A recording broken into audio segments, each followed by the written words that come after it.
में यह भी बताया गया है कि निर्विशेष ब्रह्म भी परम पुरुष के अधीन है। क्या कि ब्रह्म सूत्र में ब्रह्म की विशेष व्याख्या सूर्य की किरणों के रूप में की गई है। अगर हम देखें तो यहाँ पर ब्रह्म संहिता का भी शुभारंभ इस प्रकार से होता है। ईश्वर परमः कृष्ण सच्चिदानंद विग्रह अनादिरायुर्विद गोविंद सर्वकार कारणम। मैंने गोविंद या कृष्ण सभी कारणों के कारण हैं, वे ही आदि कारण हैं और सत चित तथा आनंद के रूप में हैं। निर्विशेष ब्रह्म उनके सत मतलब शाश्वत स्वरूप की अनुभूति है। परमात्मा सत चित शाश्वत ज्ञान की अनुभूति है, परंतु भगवान श्री कृष्ण समस्त दिव्य स्वरूपों की अनुभूति है, सत चित आनंद के पूर्ण विग्रह में है। इसलिए भगवान को सच्चिदानंद विग्रह कहा जाता है। अल्पज्ञानी लोग परम सत्य को निर्विशेष मानते हैं, लेकिन वे हैं दिव्य पुरुष और इसकी पुष्टि समस्त वैदिक ग्रंथों में की गई है। जिस प्रकार हम सभी जीव हैं और हम सबकी अपनी अपनी व्यष्टि सत्ता है, उसी प्रकार परम सत्य भी अनंतः एक व्यक्ति और भगवान की अनुभूति उनके पूर्ण स्वरूप में समस्त दिव्य लक्षणों की ही अनुभूति है। यह पूर्णता रूप विहीन निराकार नहीं है। यदि वह निराकार है या किसी अन्य वस्तु से घटकर, तो वह सर्वथा पूर्ण नहीं हो सकता। जो सर्वथा पूर्ण है उसे हमारे लिए अनुभवगम्य और अनुभवातीत हर वस्तुओं से युक्त होना चाहिए, अन्यथा वह पूर्ण नहीं हो सकता।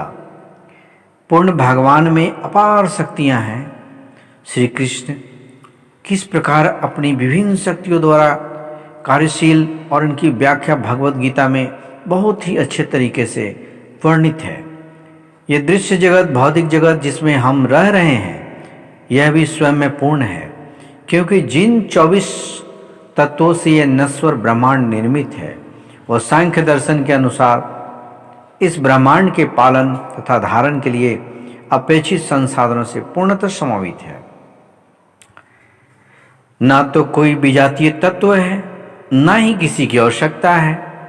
इस सृष्टि का अपना निजी नियत काल है, जिसका निर्धारण परमेश्वर की शक्ति द्वारा हुआ है, और जब यह काल पूर्ण हो जाता है तो उस पूर्ण की पूर्ण अव्यवस्था से इस क्षण भंगुर सृष्टि का विनाश हो जाता है। क्षुद्र जीवों के लिए यह दुविधा क्या बोलेंगे, सुविधा प्राप्त है कि पूर्ण की अनुभूति करें। सभी प्रकार की अपूर्णता का अनुभव पूर्ण विषय ज्ञान की अपूर्णता के कारण है, और वैदिक विद्या का और पूर्ण ज्ञान जो पाया जाता है वो श्रीमद् भागवत गीता में ही मिल सकता है। सारा वैदिक काल की अगर हम बात करें, और हिंदू इस ज्ञान को पूर्ण तथा अमोघ मानते हैं। उदाहरण के लिए अगर हम बात करें तो गोबर पशुमल है, और स्मृति तथा वैदिक आदेश के अनुसार यदि कोई पशुमल का स्पर्श करता है तो उसे शुद्ध होने के लिए स्नान करना पड़ता है। लेकिन वैदिक शास्त्रों में गोबर को पवित्र करने वाला माना गया है, इसीलिए विरोधाभास कहा जा सकता है। लेकिन यह मान्य है क्योंकि यह वैदिक आदेश है, और इसमें तनिक भी संदेह नहीं है कि इसे स्वीकार करने पर किसी प्रकार की त्रुटि नहीं होगी। अब तो आधुनिक विज्ञान द्वारा यह सिद्ध किया जा चुका है कि गाय के गोबर में भी समस्त कीटाणुनाशक गुण पाए जाते हैं। इसीलिए वैदिक ज्ञान पूर्ण है, क्योंकि यह समस्त संशय और त्रुटियों से परे है, और श्रीमद् भागवत गीता समस्त वैदिक ज्ञान का सार है।